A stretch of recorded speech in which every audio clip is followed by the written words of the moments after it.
Hi everyone, I'm an artist, And I am definitely not. and this is Shelf Indulgence.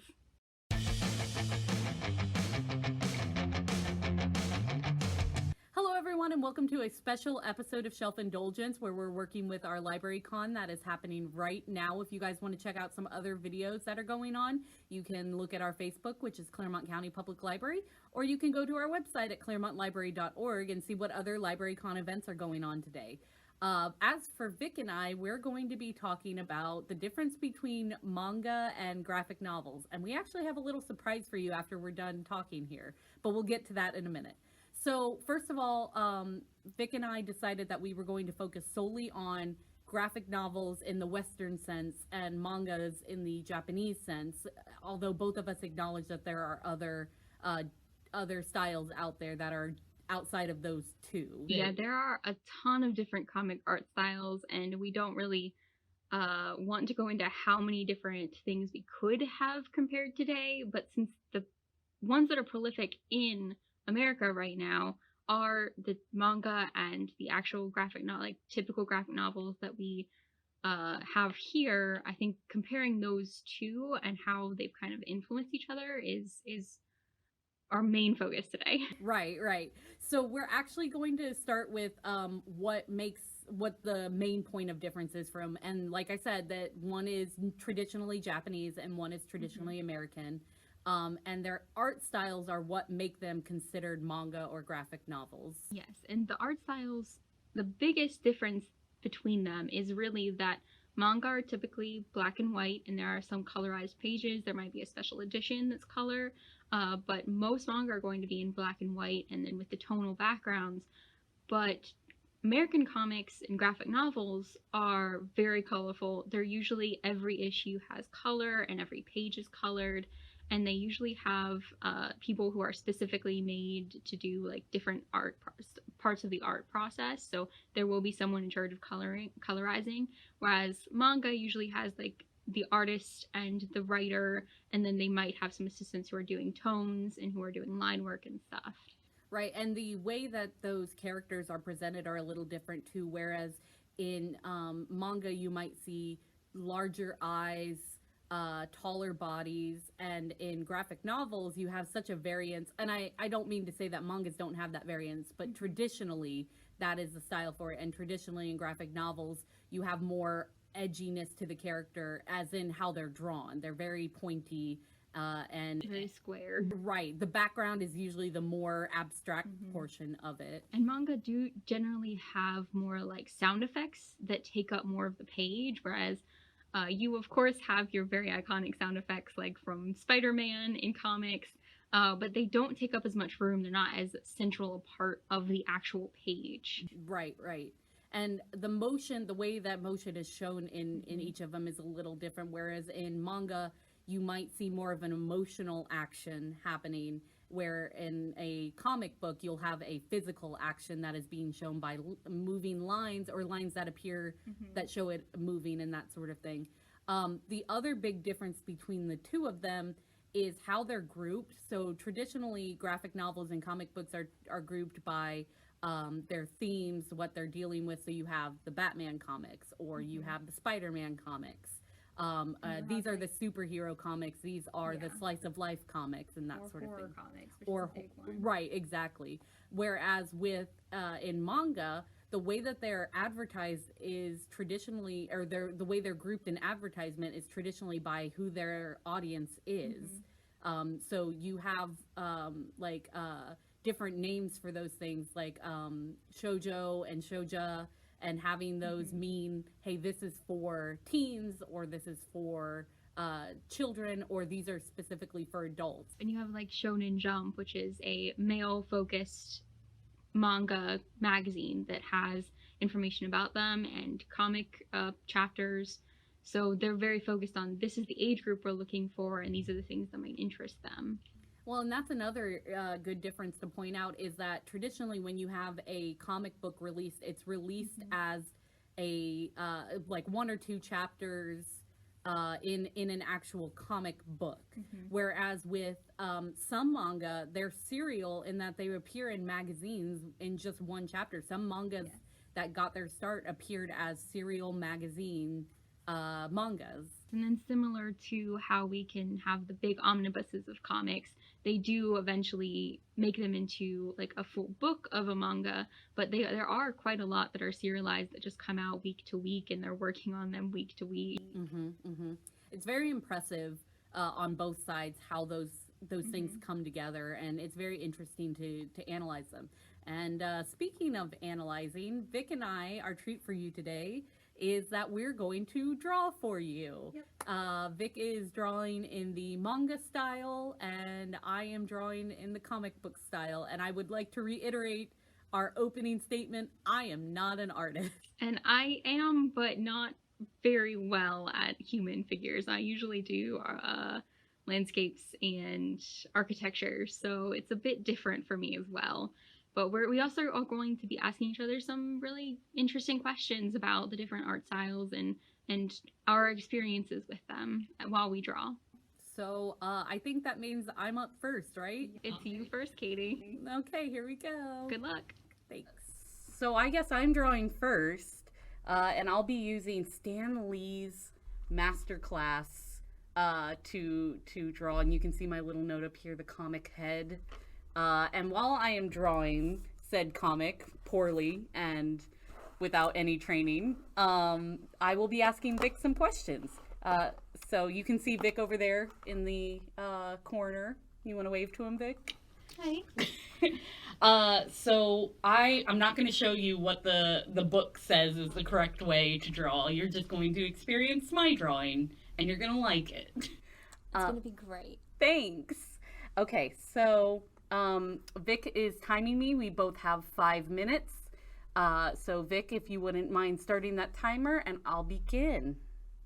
All right, you're good to go. All right. So first we start with a little, the proportions are already weird. No. This is wrong. Vic's gonna get on me for erasing. You're doing fine. Okay, let's start down here on the chin. Yeah, the chin.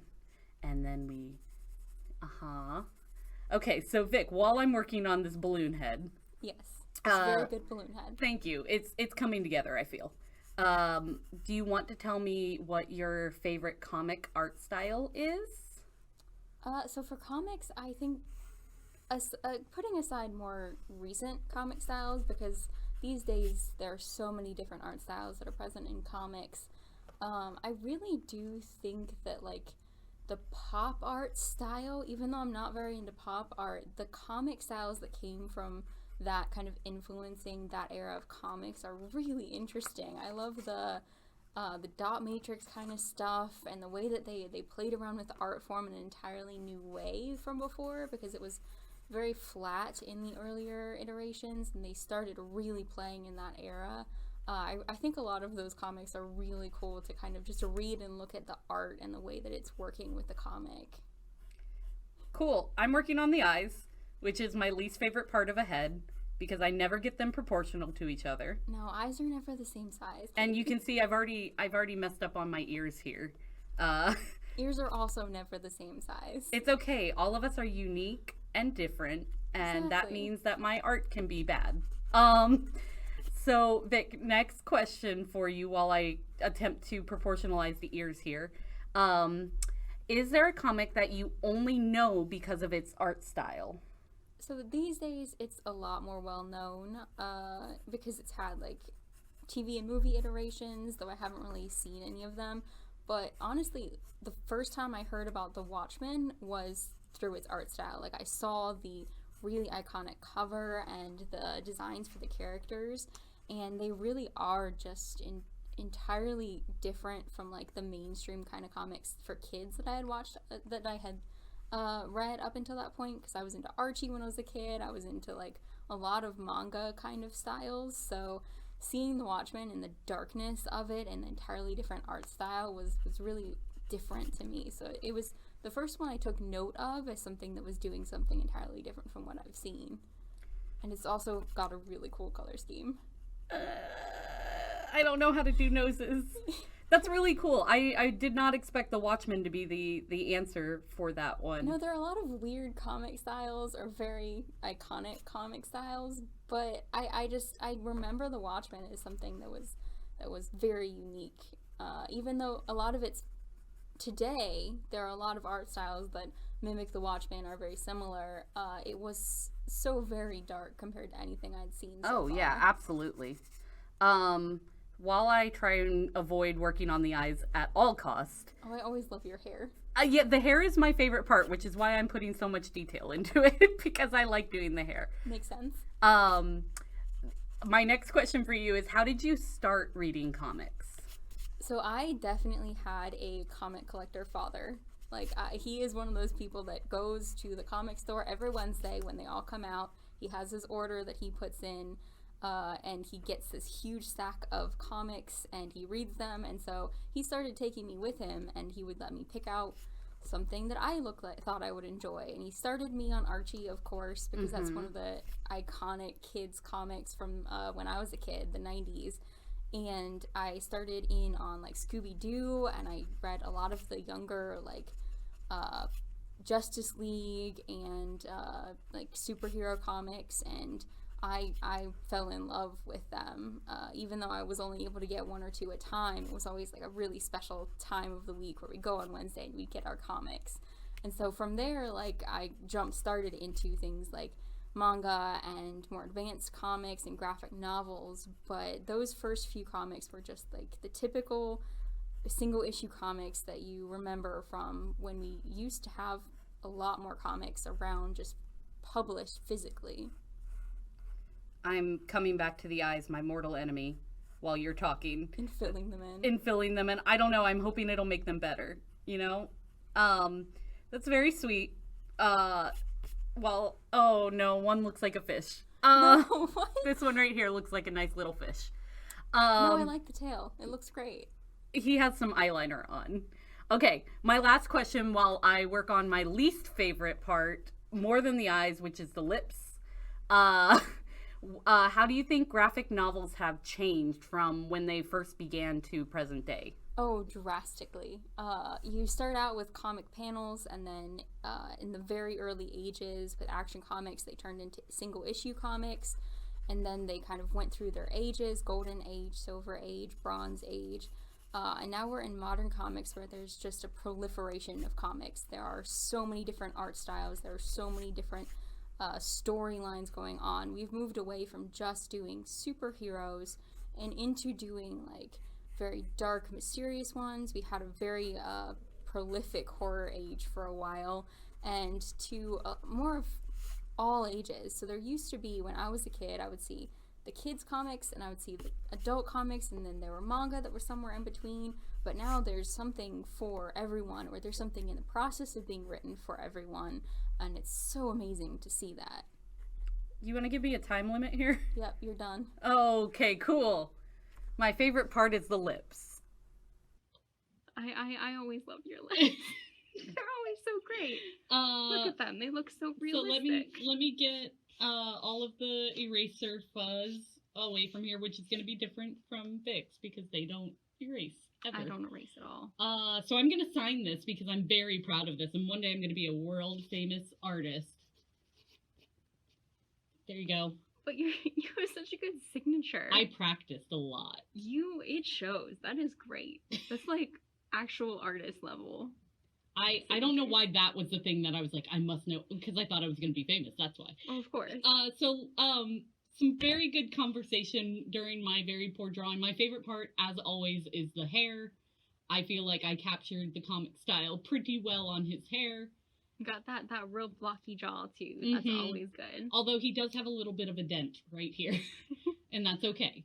So Vic, what do you think of my? You know what? I'm going to name him. His name is going to be.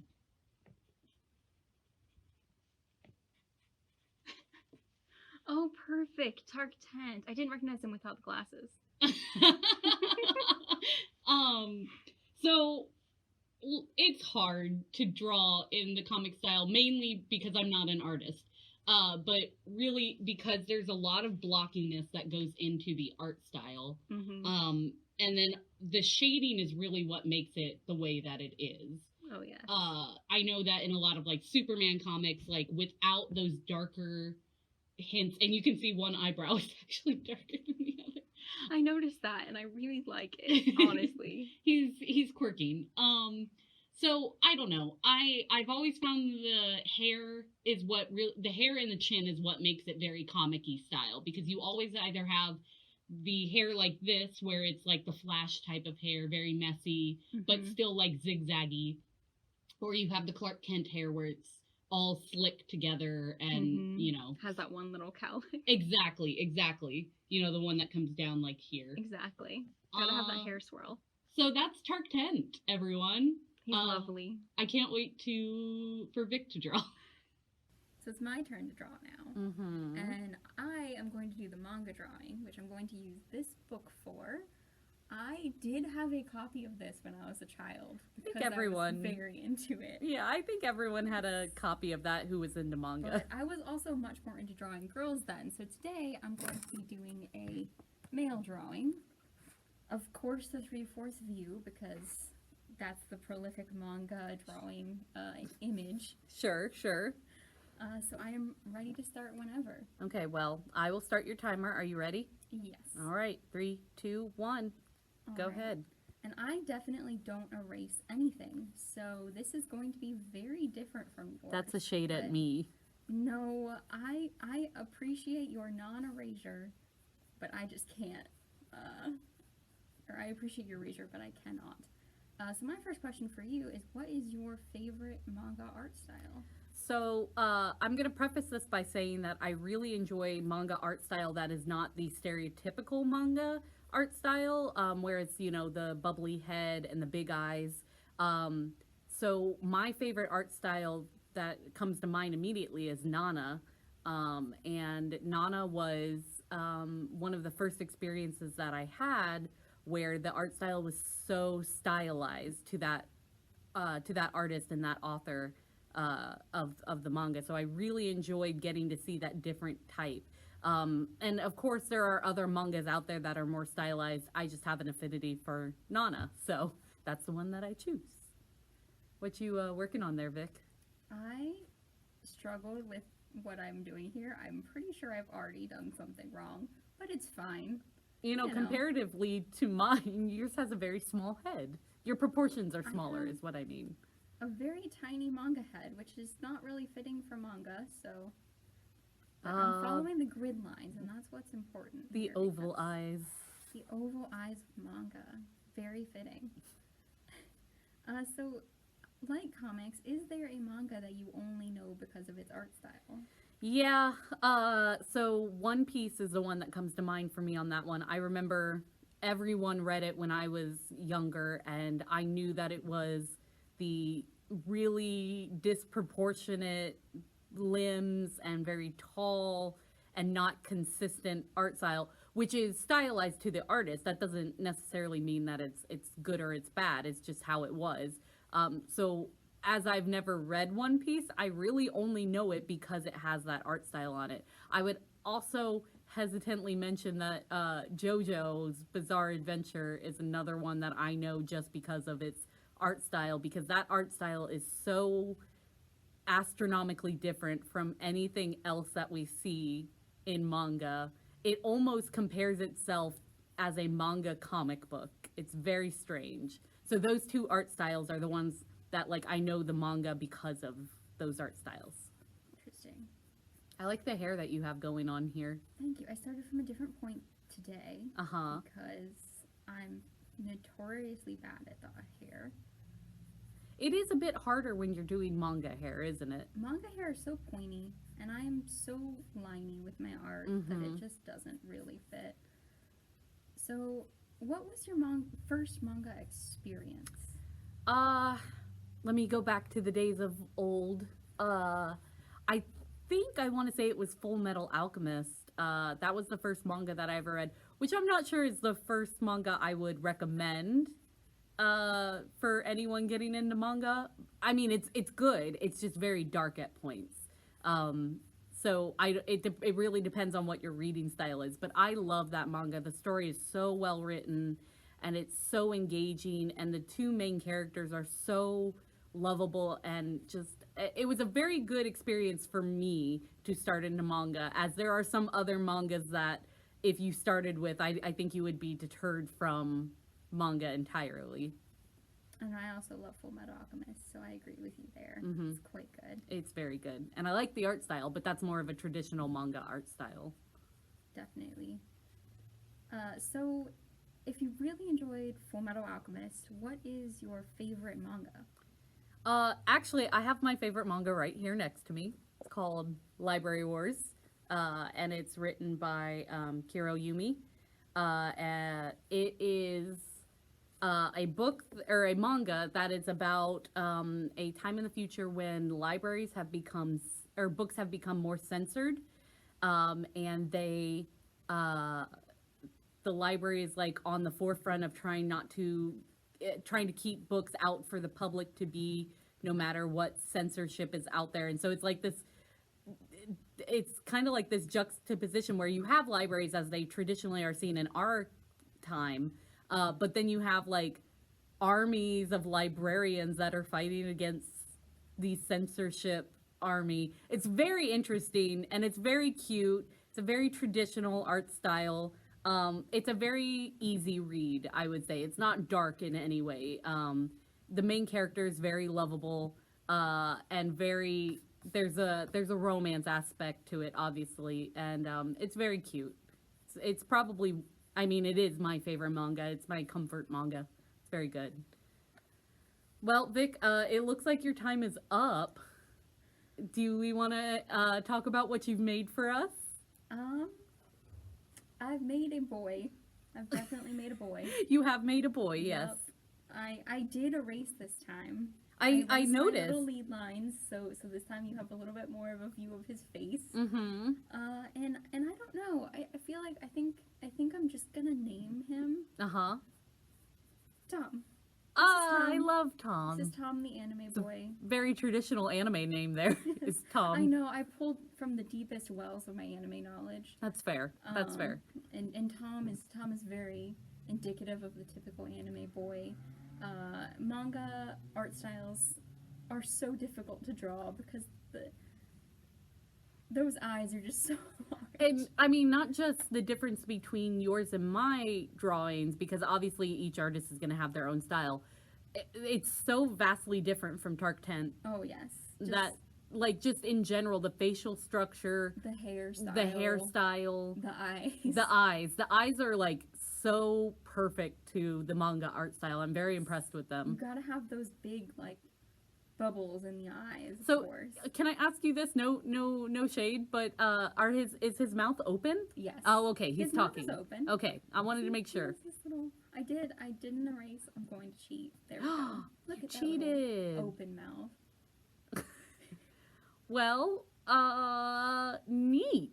It was an interesting difference between the two of our styles, definitely. Yep, and we will post these on our blog post that goes with all of our episodes that has this transcript of the episode in it. And we'll post it there so you guys can look at Tom and Tark Tent. We'll do little cleaned up versions so you can see our lines and Yep. don't have errant lines just going across his face. Oh, I erased my lines. You erase all your lines. It's a thing. I mean, I just didn't get into the habit of that. I'm not an artist. I'd never gotten into the habit of drawing at all. Yeah, I took art classes in college, and this is the best I can do. No, it's very good. So thank you guys so much for watching our, in my case, terrible drawing skills. Mm. In both cases, wonderful, wonderful drawing skills. The end result was wonderful, and that's all that matters. I am very proud of Tark Tent. Yes, Tark Tent was amazing.